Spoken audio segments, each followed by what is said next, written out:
This man is a urban legend that is real in the flesh. He drove and flew from many, many miles away. He's a dear friend of mine. He's written so many books. He's helped some people get into office. He speaks truth. Well, from what I heard. He's a sharp dresser. He's a man who knows what he wants. He knows how to execute a solution. And he is the first step in helping us getting these men out of jail tonight. Ladies and gentlemen, everyone from outside, everyone in the back, the staff, the help, please give me a round of applause. Stand up for the one and only Alex Jones.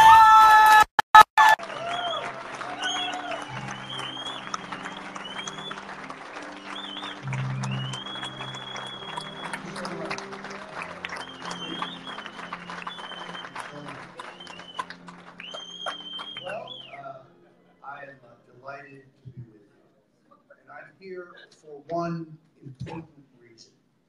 I stand in solidarity with every member of the Bundy family and their family.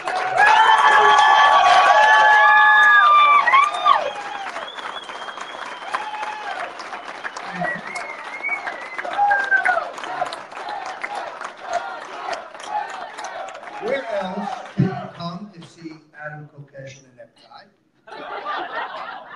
We've established that this is an Adam Kokesh event. If you're indicted, you're invited. And also, I must tell you, I like it when all of the Patriots working security are wearing beards. The first two guys I thought were the Smith brothers. I salute your men, your Patriots, for being here to keep us safe and to keep order. God bless you, men, for your safety.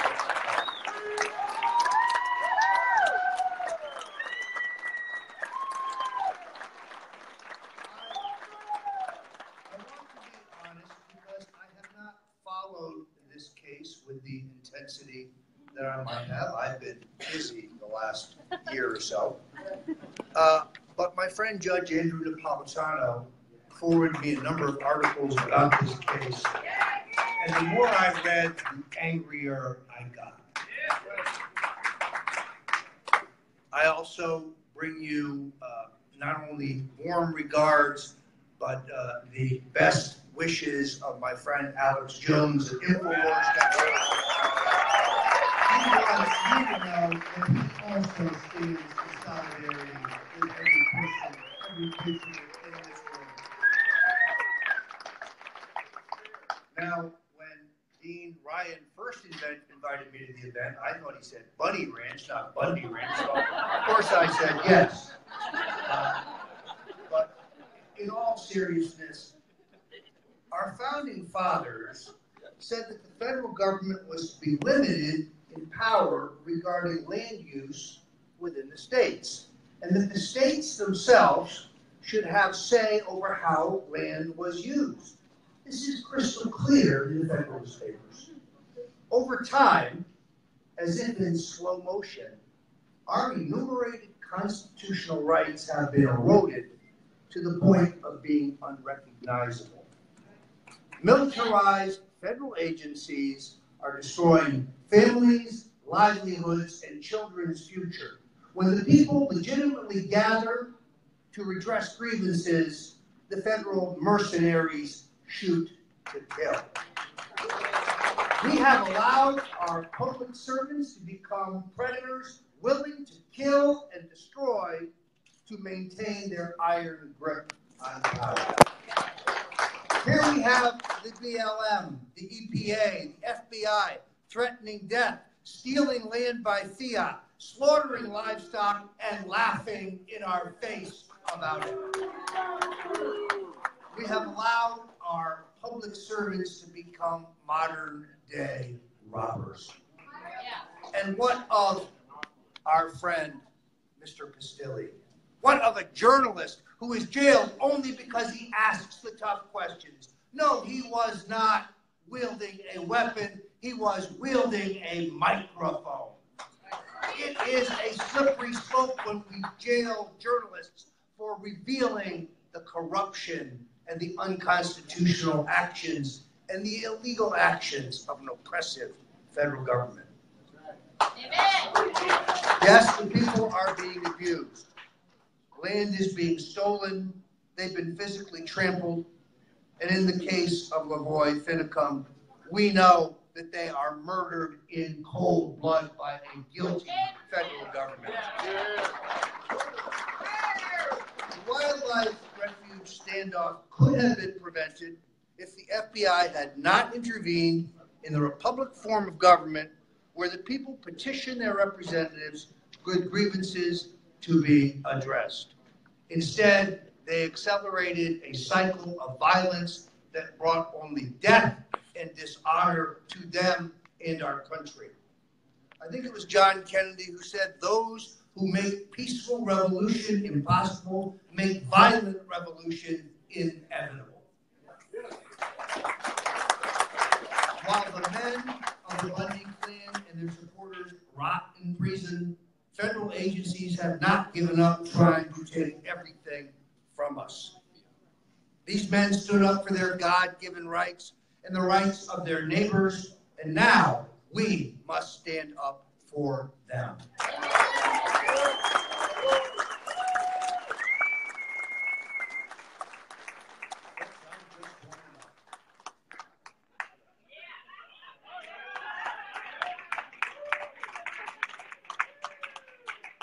Even more egregious than the abuse of the Bundys are the actions of the federal government in the wake of that standoff.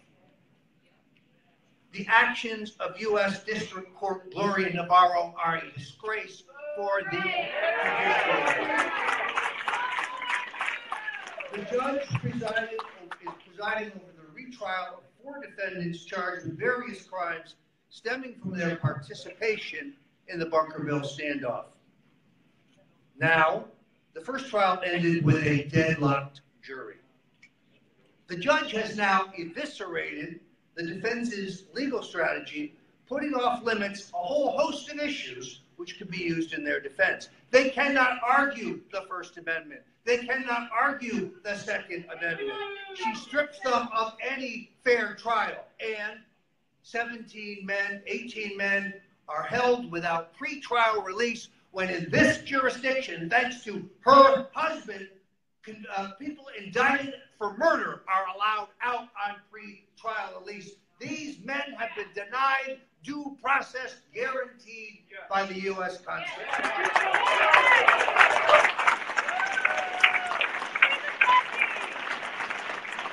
They are not allowed in their defense to review the actions of the BLM leading up to this incident or to mention the federal mistakes such as the First Amendment zone created for protesters. They are not allowed to mount any reasonable defense. Cliven Bundy is not allowed to choose his own lawyer. This is the oppressive hand of a military, jackbooted government that has lost all sense of reality, of law, morality, or the U.S. Constitution. Why must they rig the trial, you ask? Because they fear jury nullification. They fear a jury that will free the Bundy family and their supporters. Now, there is, in my opinion, a solution to this problem. We have seen the overreach of an oppressive federal government. We have seen the jackbooted mentality of a militarized federal bureaucracy. But the Bundys were assured by the local sheriff that the feds were standing down, being led to the slaughter. And then we have U.S. Attorney General Jeff Sessions come to town and comment on a trial in front of the courts, saying that he backs the prosecution, taking the trial and giving us the reason why this case should be booted out of court now. Mr. Attorney General, perhaps you don't recall when President Nixon said in an interview during his trial that Charles Manson was guilty, why the liberals in the mainstream media went crazy that Nixon was denying Manson his due process. Where are those voices today? Last night, as I sat with kindred souls and we talked about a solution, one man said the real solution is simple. We take a carefully selected group of 300 to 500 armed men to the federal courthouse. My friends, that is not the answer. Violence is not the answer. More bloodshed is not the answer. More gunplay is not the answer. I have known Donald Trump, the President of the United States, for 40 years. He is a just man. He is a decent man. He is an honest man. He is a compassionate man. He is a believer in the U.S. Constitution. He answers only to the American people, not to the two-party duopoly that this country.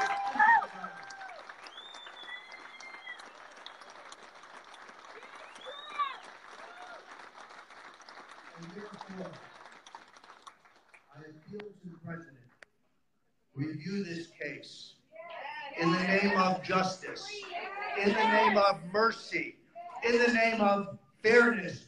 Pardon every member of the Bundy family.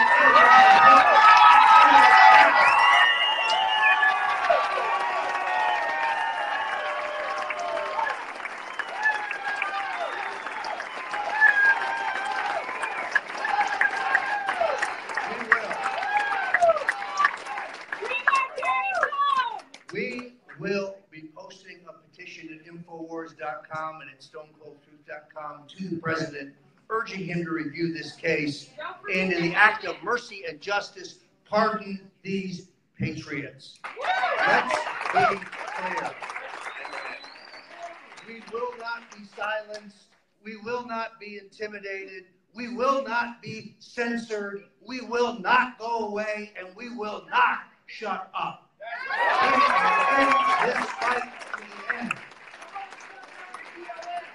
Now, we know that the illegal, unconstitutional, and outrageous actions of Judge Navarro, a vestige on the bench given to us by Harry Reid, the single most corrupt man in American political history, who, as a casino control commission, was known as Paper Bag Harry, because if you gave him cash in a brown paper bag, you could get whatever you wanted. This piece of human excrement, posing as a human being, is a disgrace to his state and his country.